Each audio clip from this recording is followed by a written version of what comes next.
Muy buenas noches a todos. Estamos en este momento dando inicio a nuestro día de oración número 468. Es una gran bendición de parte de nuestro Señor y de nuestro gran Dios que nos permite cada día reunirnos en torno a su maravillosa presencia. Vamos a dar un espacio de tiempo para que las personas que no han visto el anuncio lo puedan ver y puedan ingresar, para que las personas que de pronto lo van a compartir lo puedan también hacer. Es de gran bendición para nosotros que puedan compartir este link, sobre todo a personas que no conozcan a Cristo. Vamos entonces a ir programando en este caso nuestra mente, nuestro corazón, nuestra vida propia, para poder estar atentos a la palabra del Señor, para poder estar atentos a lo que Él nos quiere decir. Recordarles que estamos haciendo la lectura de la Biblia, capítulo por capítulo, libro por libro. Hoy nos encontramos en la primera carta, en el primer libro de Samuel, en el capítulo 2, para que usted vaya ubicando ahí en su Biblia. Buenas noches al hermano Enrique, buenas noches a Yolanda, Dios les bendiga, mi esposita que ya está también por ahí. Cada personita que aparta de su tiempo, un saludo muy especial, una bendición especial. Vamos entonces a dar un tiempito. Buenas noches a Juanchis, a Davey, a Yanecita que ya están por ahí también. Son de gran bendición para nosotros. No desistamos. Este es un tiempo donde cuando la prueba ha mermado, entonces el espíritu tiende a enfriarse, el espíritu humano tiende a alejarse de Dios. Lo hemos visto con nuestros propios ojos. Nosotros mantengámonos firmes.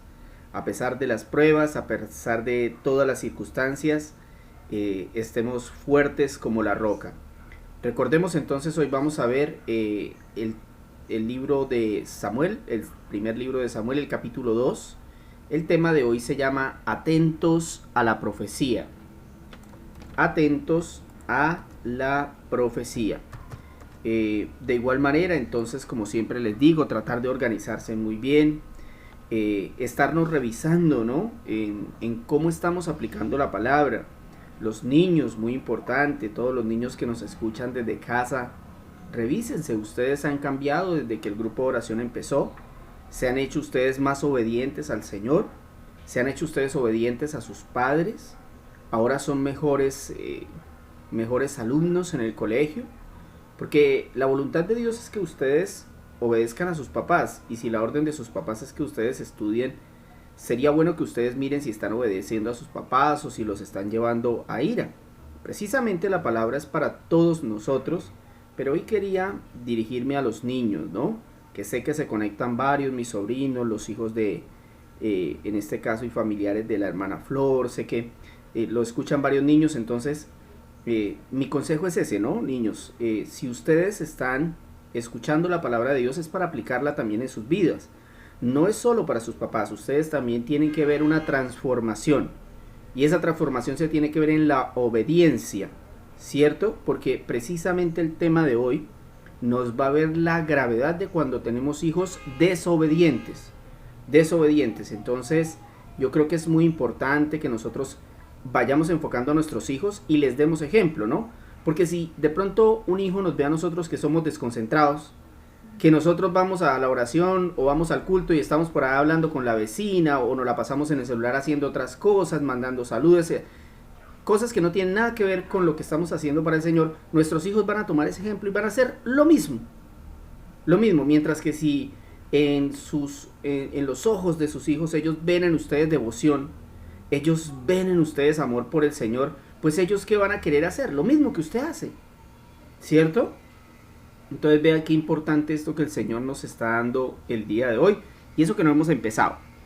Entonces creo que ya dimos el tiempo suficiente para que pudieran compartir, para que los demás pudieran ingresar. Vamos entonces a hacer una oración corta al Señor, pidiéndole que nos ayude, que nos dé luz, que nos dé entendimiento para poder hacer su maravillosa voluntad. Bendito Señor amado, Salvador nuestro, nos dirigimos en esta noche ante ti, Señor, para pedirte, Señor, que nos dirijas en este grupo de oración, Señor. Sin tu presencia no somos nada, Señor. Sin tu presencia este grupo está completamente muerto, Señor. Necesitamos de tu unción, de tu Espíritu Santo y de tu poder, Señor. Te pedimos disculpas, perdón por las cosas que hemos hecho mal, Señor. Nos arrepentimos de corazón y le damos la espalda al pecado. Venimos en nombre tuyo, Señor, en nombre de tu Hijo Santísimo, para que tú nos escuches en esta noche, para que tú nos dirijas, Señor, para que tú nos guíes, para que tú nos lleves a la práctica de tu palabra, Señor. Por favor, unge cada corazón, limpia cada vida, transforma cada mente, Señor. Aún de los que vienen apenas entrando, Señor, aún de los que entrarán más tarde. Señor, que tú hagas tu obra maravillosa. Por favor, ayúdanos en esta noche, Señor de los cielos. Estas cosas te las pedimos en el bendito y poderoso nombre de Jesús. Amén y amén. Iniciamos con la lectura de Primera de Samuel capítulo 2. Dice así: Ana elevó esta oración: mi corazón se alegra en el Señor, en Él radica mi poder. Puedo celebrar su salvación y burlarme de mis enemigos. Nadie es santo como el Señor, no hay roca como nuestro Dios. No hay nadie como Él. Dejen de hablar con tanto orgullo y altivez. No profieran palabras soberbias. El Señor es un Dios que todo lo sabe, y Él es quien juzga las acciones. El arco de los poderosos se quiebra, pero los débiles recobran las fuerzas. Los que antes tenían comida de sobra se venden por un pedazo de pan. Los que antes sufrían hambre ahora viven saciados. Y la estéril ha dado a luz 7 veces, pero la que tenía muchos hijos languidece. Del Señor vienen la muerte y la vida. Él nos hace bajar al sepulcro, pero también nos levanta. El Señor da la riqueza y la pobreza. Humilla, pero también enaltece. Levanta del polvo al desvalido y saca del basurero al pobre para sentarlos en medio de príncipes y darles un trono esplendoroso. Del Señor son los fundamentos de la tierra, sobre ellos afianzó el mundo. Él guiará los pasos de sus fieles, pero los malvados se perderán entre las sombras. Nadie triunfa por sus propias fuerzas. El Señor destrozará a sus enemigos. Desde el cielo lanzará truenos contra ellos. El Señor juzgará los confines de la tierra. Fortalecerá a su rey y enaltecerá el poder de su ungido. Elcaná volvió a casa en Ramá, pero el niño se quedó para servir bajo el cuidado del sacerdote Elí. Versículo 12. Los hijos de Elí eran unos perversos que no tomaban en cuenta al Señor.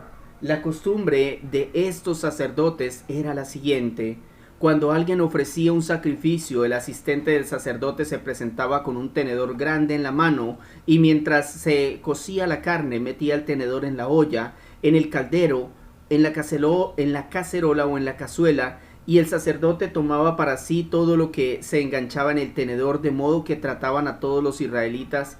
Así trataban a todos los israelitas que iban a Silo. Además, antes de quemarse la grasa, solía llegar el ayudante del sacerdote para decirle al que estaba por ofrecer el sacrificio: dame carne para el asado del sacerdote, pues no te la va a aceptar cocida sino cruda. Y si el hombre contestaba: espera a que se queme la grasa como es debido, luego podrás tomar lo que desees, el asistente replicaba: no, dámela ahora mismo, de lo contrario te la quito por la fuerza. Así que el pecado de estos jóvenes era gravísimo a los ojos del Señor, pues trataban con desprecio las ofrendas que le pertenecían a Dios. Recordemos que lo que el Señor quería era que se le entregara un sacrificio y que primeramente ese sacrificio fuera para el Señor, y lo que quedara era lo que los sacerdotes podían comer. Bueno, acá los hijos de Elí estaban haciendo totalmente lo contrario. Versículo 18. El niño Samuel, por su parte, vestido con un efod de lino, seguía sirviendo en la presencia del Señor.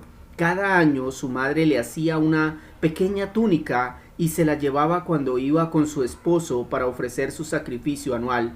Elí entonces bendecía a Elcaná y a su esposa diciendo: que el Señor te conceda de hijos de esta mujer a cambio del niño que ella pidió para dedicárselo al Señor. Luego regresaban a casa. El Señor bendijo a Ana de manera que ella concibió y dio a luz 3 hijos y 2 hijas. Durante ese tiempo, Samuel crecía en la presencia del Señor. Elí, que ya era muy anciano, se enteró de todo lo que sus hijos le estaban haciendo al pueblo de Israel, incluso que se acostaban con las mujeres que servían a la entrada del santuario. Les dijo: ¿por qué se comportan así? Todo el pueblo me habla de su mala conducta. No, hijos míos, no es nada bueno lo que se comenta en el pueblo del Señor. Si alguien peca contra otra persona, Dios le servirá de árbitro. Pero si peca contra el Señor, ¿quién podrá interceder por él? No obstante, ellos no le hicieron caso a la advertencia de su padre, pues la voluntad del Señor era quitarles la vida.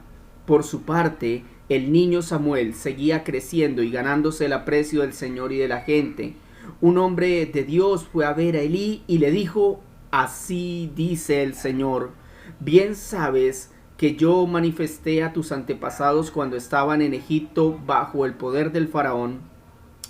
De entre todas las tribus de Israel escogí a Aarón para que fuera mi sacerdote, es decir, para que en mi presencia se acercara a mi altar, quemara el incienso y se pusiera el efod. Además, a su familia le concedí las ofrendas de los que los israelitas queman en mi honor. ¿Por qué pues tratan ustedes con tanto desprecio los sacrificios y ofrendas que yo he ordenado me traigan?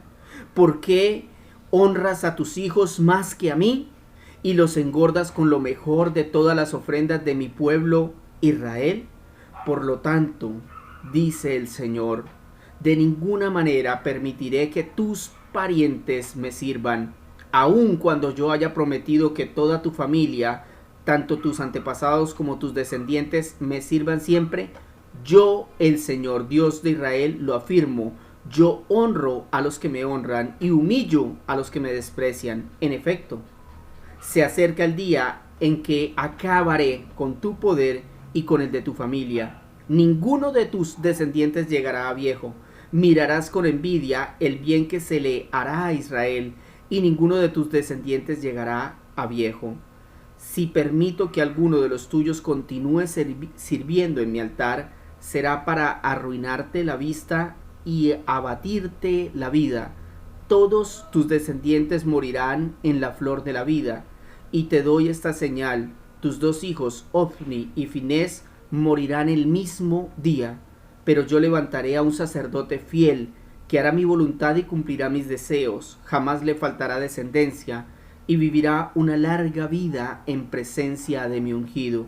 Y los familiares tuyos que sobrevivan vendrán y de rodillas le rogarán que les regale una moneda de plata o un pedazo de pan. Le suplicarán: dame algún trabajo sacerdotal para mi sustento.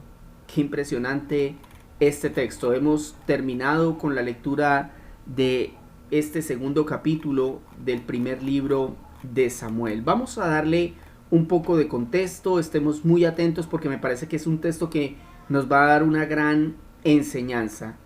Al iniciar la lectura, ustedes se dan cuenta que podríamos dividirlo en 2 partes, ¿cierto? Inicia básicamente con el canto de Ana en agradecimiento al Señor por haberle dado un hijo. Y luego continúa con la historia de los hijos de Elí, de cómo habían profanado el templo del Señor. Básicamente ese es el resumen de este capítulo. Entonces, cuando iniciamos la lectura podríamos pensar que la persona que hizo la división de los capítulos, recordemos algo, ¿no? Y para los que no lo tienen claro, la Biblia inicialmente fue escrita y no tenía división, ni versículos ni capítulos. Y era un libro completo. Si era el de Samuel, era un libro completo. Inclusive no tenía ni signos de puntuación. Pero una persona que se dedicaron, sacerdotes, hombres de escritura, que se dedicaron a separarlos por historias. Entonces, cuando uno lee esta historia, podría pensar que este capítulo o esta primera parte del capítulo de la oración de Ana pertenece al capítulo anterior. Recordamos que ayer vimos la oración de Ana, ¿verdad? Y acá empieza el texto con una oración, pero no. Después de estudiarlo, me di cuenta que el canto de Ana tiene 2 propósitos. Escúchenme bien. El primer propósito es agradecer a Dios por haberle concedido a su hijo Samuel. Ese es el primero. Y el segundo, ella no lo sabía, pero está ahí. Presagiar el futuro de los que piensan que pueden hacer lo que les viene en gana delante de Dios y que no sufrirán daño. Ana, sin saber, estaba profetizando el ascenso de su hijo Samuel como profeta, de David como rey, de Sadoc como sumo sacerdote. Al mismo tiempo también estaba profetizando el final trágico de los hijos de Elí y el final de su sacerdocio. Este capítulo nos quiere enseñar 3 funciones de la profecía bíblica. Vamos a ver hoy, a partir de este capítulo de la Biblia, 3 funciones de la profecía bíblica. La primera función que tiene la profecía es la de juzgar. Juzgar. Y lo vamos a ver en los versículos 9 al 10. Este es un tema muy pertinente porque hoy en día se han levantado diferentes confesiones, diferentes credos religiosos y muchos de ellos con profetas dentro de sus organizaciones, hombres que según ellos ven el futuro, saben con quién usted se va a casar, saben en dónde usted va a trabajar, saben si usted se va a accidentar, saben muchas cosas. Vamos a ver si eso está bien a la luz de la Biblia. Entonces, la primera función de la profecía es la de juzgar. Si usted encuentra un profeta que no está juzgando la actitud del pueblo, el comportamiento del pueblo, entonces es un falso profeta. Porque la profecía es para juzgar el comportamiento del pueblo, para ver si el pueblo está obedeciendo o no al Señor. Normalmente es para atacar la desobediencia. Y lo vemos en el capítulo 9 y 10. Escuchen bien. Él guiará los pasos de sus fieles, pero los malvados se perderán entre las sombras. Nadie triunfa por sus propias fuerzas. El Señor destrozará a sus enemigos. Desde el cielo lanzará truenos contra ellos. El Señor juzgará los confines de la tierra, fortalecerá a su rey y enaltecerá el poder de su ungido. Primera función de la profecía, juzgar. Escúcheme bien, al parecer Ana se había dado cuenta de la perversidad de los hijos de Elí en el templo de Dios. Por eso, por ejemplo, usted ve que en el versículo 3 dice: dejen de hablar con tanto orgullo y altivez, no profieran palabras soberbias. El Señor es un Dios que todo lo sabe y Él es quien juzga las acciones. Eso que estaba haciendo Ana ahí era básicamente hablándole a los hijos de Elí, pero lo estaba haciendo indirectamente. Y luego, por ejemplo, hay un comentario del papá de ellos, de Elí, que les dice en el versículo 23, les digo, ¿por qué se comportan así? Todo el pueblo me habla de su mala conducta. Entonces esta primera función de la profecía es súper clara, juzgar el comportamiento. Por eso creemos que Ana en su oración expresó que la destrucción de los sacerdotes, hijos de Elí, se acercaba. Y el tiempo que también ella anunció fue la venida de un rey poderoso. Luego Dios habla por medio de un profeta con Elí para informarle que el castigo que sufrirían no solo sería para sus hijos, sino también para sus descendientes. O sea, la profecía, mis hermanos, tiene como características juzgar para separar lo bueno de lo malo. Entonces, eso es supremamente importante y quiero que le quede hoy en la mente. Cuando una persona diga que está profetizando, lo debe hacer para separar lo bueno de lo malo, para recalcar lo que se está haciendo mal y para bendecir lo que se está haciendo bien. Eso era lo que estaba haciendo en este momento, por ejemplo, Ana y luego el profeta que habló con Elí. Les voy a dar un texto para que ustedes vean lo que el Señor profetizó y cómo el Señor va a separar lo bueno de lo malo. Mateo 25, 31 al 32. Y esto es una profecía. Esto no ha pasado, lo que yo les voy a leer a continuación. Pero es para que ustedes vean que funciona de la misma manera. Es un juicio. Mire esto. Mateo 25, 31. Cuando el Hijo del Hombre venga en su gloria, este Hijo del Hombre es Jesucristo. Cuando el Hijo del Hombre venga en su gloria, con todos sus ángeles se sentará en su trono glorioso. Todas las naciones se reunirán delante de él, y él separará a unos de otros, como separa el pastor las ovejas de las cabras. Pondrá las ovejas a su derecha y las cabras a su izquierda. ¿Qué es lo que está haciendo Jesús acá? En este evento futuro que todavía no ha sucedido, él está haciendo una separación de lo bueno de lo malo, los que creyeron en Cristo y los que lo rechazaron. Eso es una profecía, mis hermanos. Juzga al pueblo. Número 2, revela. Lo que hace la profecía, además de juzgar, es revelar. Dice el versículo 22 hasta el 25. Pongamos mucha atención. Elí era ya muy anciano. Se enteró de todo lo que sus hijos le estaban haciendo al pueblo de Israel. Incluso que se acostaban con las mujeres que servían a la entrada del santuario. ¿Ustedes saben que esto era propio de los cananeos? Los cananeos tenían lugares de adoración y algunos de sus dioses exigían orgías en el templo donde se adoraban a sus dioses, a la entrada, para que cuando la gente llegara viera eso. Pues bueno, los hijos del sacerdote del pueblo de Dios estaban siguiendo esa misma conducta. Incluso se acostaban con las mujeres que servían a la entrada del santuario. Les dijo: ¿por qué se comportan así? Todo el pueblo me habla de su mala conducta. No, hijos míos, no es nada bueno lo que se comenta en el pueblo del Señor. Si alguien peca contra otra persona, Dios le servirá de árbitro, pero si peca contra el Señor, ¿quién podrá interceder por él? No obstante, ellos no le hicieron caso a la advertencia de su padre, pues la voluntad del Señor era quitarles la vida. ¿Qué otra cosa hace la profecía? Revelar. ¿Qué es lo que revela? El pecado. Mire, escúcheme bien. Cuando el Señor trae un juicio a una persona, a un pueblo o al mundo, Él primero le da aviso a esa persona, o al mundo, o al pueblo. Le da aviso. Luego juzga, separa lo bueno de lo malo. Trata de corregir. ¿Cómo? Revelando el pecado. Hace que el pecado salga a la luz para que esa persona o se arrepienta o sencillamente se cierre. Como a Ofni y a Finés. Ellos fueron confrontados por su papá. Ellos vivieron la oportunidad o tuvieron la oportunidad de arrepentirse, pero no lo hicieron. Ofni y Finés fueron confrontados por su padre por menospreciar el sacrificio que se daba al Señor y además por el hecho de tener relaciones sexuales con mujeres que servían en el templo. Ya no había ningún respeto por las cosas de Dios, y lo peor es que Elí solo les dio una advertencia verbal, por lo que ellos continuaron con su perversidad. Y esto es demasiado importante, mis hermanos, para nosotros que somos padres. ¿Cómo nosotros castigamos a nuestros hijos? ¿Somos igual que Elí? ¿Alcahuetes?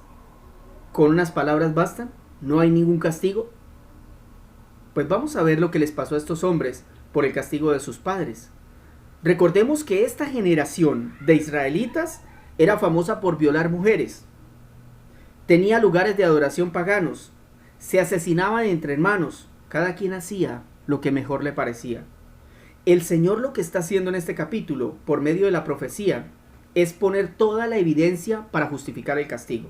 O sea, el Señor le va a dar tanta evidencia al pueblo y al mundo que luego lea estos versículos. Es que ¿sabe qué pasa, hermanos?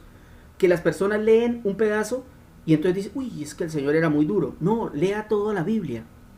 Y usted se va a dar cuenta que la evidencia es completamente clara y justa para castigar a estas personas.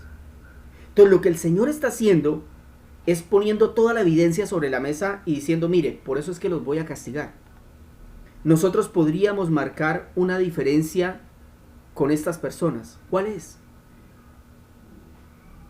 Que nosotros no podemos o no debemos hacer caso omiso a la advertencia. Es decir, estos dos muchachos acababan de recibir una advertencia de parte de su padre, ¿cierto? Esa misma advertencia se traslada a nuestras vidas, a la de nuestros hijos. ¿Qué estamos haciendo nosotros para ofender al Señor? Y si lo estamos haciendo, debemos confesar nuestro pecado delante de Cristo, porque eso era lo que quería el Señor, pero no fue lo que ellos hicieron. Y encima, su papá fue una persona alcahueta con ellos, y es ahí donde más cuidado debemos tener nosotros en cuanto a lo que estamos viendo acá. Primera de Juan, capítulo 2, versículo 1, dice: mis queridos hijos, les escribo estas cosas para que no pequen. Pero si alguno peca, tenemos un abogado que defiende nuestro caso ante el Padre. Es Jesucristo, el que es verdaderamente justo. Qué hermosura, ¿cierto? Eso nos debe dar confianza, porque el punto que estamos viendo es que cuando el Señor ha hecho sus profecías en la Biblia, cuando usted ve el libro de Apocalipsis, es una profecía de que viene un juicio a la tierra. Y nosotros debemos entender que ese juicio es para juzgar a los habitantes de la tierra, para separar a los que creyeron en Cristo, que ahora son justos, que ahora son buenos, y para separar a los malos, a los que rechazaron a Cristo. Pero el Señor también quiere, durante ese juicio, revelar el pecado de los hombres. Y eso nos incluye a nosotros. Que nosotros aprendamos a confesar nuestra maldad. ¿Y qué dice Cristo acerca de eso? Dice: mis queridos hijos, les escribo estas cosas para que no pequen. Pero si alguno peca, tenemos abogado que nos defiende ante el Padre. Es Jesucristo el que es verdaderamente justo. O sea que a Él le tenemos que confesar nuestros pecados. La enseñanza es: antes de que el Señor revele su pecado, es mejor confesarlo. Antes de que el Señor revele mi pecado, es mejor confesarlo. Hemos visto dos funciones de la profecía. La primera es juzgar y la segunda es revelar. Por último, la tercera función de la profecía es castigar. Castigar.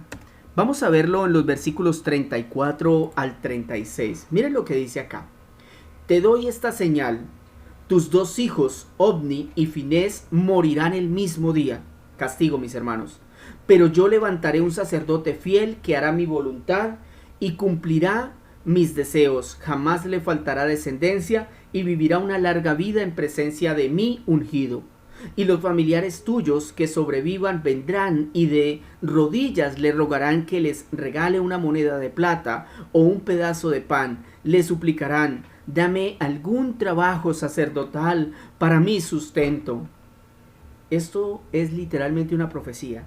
Y en esa profecía ya no solamente se está mostrando que el Señor juzgó entre lo bueno y lo malo, sino que también reveló el pecado por el cual iba a castigar, y ahora está mostrando el castigo. Eso es una profecía, mis hermanos.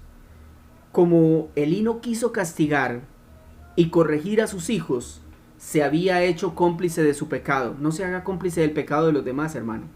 Como Elí no quiso castigar y corregir a sus hijos, se había hecho cómplice de ese pecado. Ahora él y sus descendientes sufrirían las consecuencias de su negligencia.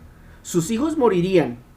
Sus descendientes no podrían volver a ejercer el sacerdocio. Ese fue el castigo. Entonces, yo me preguntaba cuando leí este texto: ¿y ahora quién sería el intercesor entre Dios e Israel? ¿Quién entregaría las ofrendas, los sacrificios de expiación y de comunión en el templo? Acá tenemos una advertencia muy seria para nosotros, porque al Señor le interesa más la santidad. Y si las personas quieren vivir sumergidas en su pecado, el Señor prefiere eliminarlas. Ninguno de nosotros es necesario o indispensable en la obra de Dios. Ninguno. Y si usted es obstinado en su pecado, usted puede ser cortado. Yo puedo ser cortado. Ahora bien, notemos que entre tanta tristeza, el Señor da misericordia. Lo vemos en los versículos 35. Pero yo levantaré a un sacerdote fiel, que hará mi voluntad y cumplirá mis deseos. Jamás le faltará descendencia y vivirá una larga vida en presencia de mi ungido. ¿Sabe qué es lo que está diciendo nuestro Señor acá? Él está diciendo, él empieza diciendo, pero yo, ¿sabe qué significa pero yo? Está diciendo, ustedes violan a sus mujeres, ustedes hacen orgías en las puertas de mi tabernáculo, ustedes cogen lo que yo he requerido como sacrificio y lo profanan, ustedes se matan entre hermanos, ustedes se insultan, ustedes han hecho lo que yo les he dicho que no hagan, pero yo levantaré un sacerdote fiel que hará mi voluntad y cumplirá mis deseos. Jamás le faltará descendencia y vivirá una larga vida en presencia de mi ungido. Es que el Señor no se vara ante la traición de los hombres y les promete que Él levantará otro sacerdote fiel. Ese hombre sería Sadoc. Pero aún así, mis hermanos, Sadoc no fue la solución. Porque cuando seguimos la línea de los sacerdotes, y a medida que vayamos avanzando en los textos, nos daremos cuenta que todos fallaron de alguna manera. Aún, escúcheme bien, cuando Cristo vino, habían 2 sacerdotes en lugar de 1.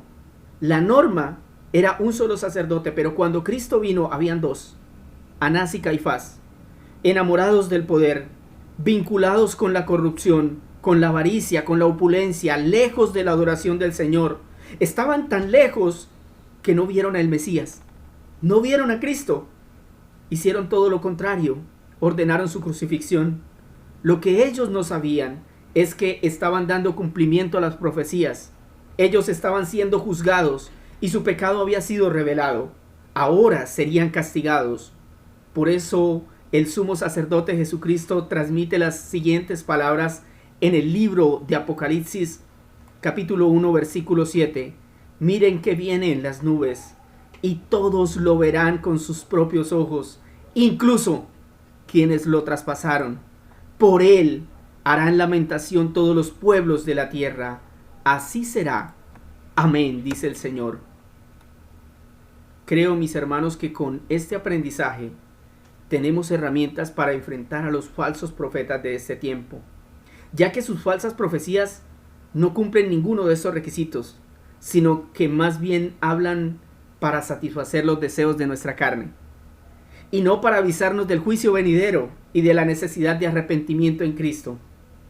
Entonces, que hoy nos quede muy claro qué es una verdadera profecía y cómo es que el Señor cumple cada uno de los detalles que había prometido.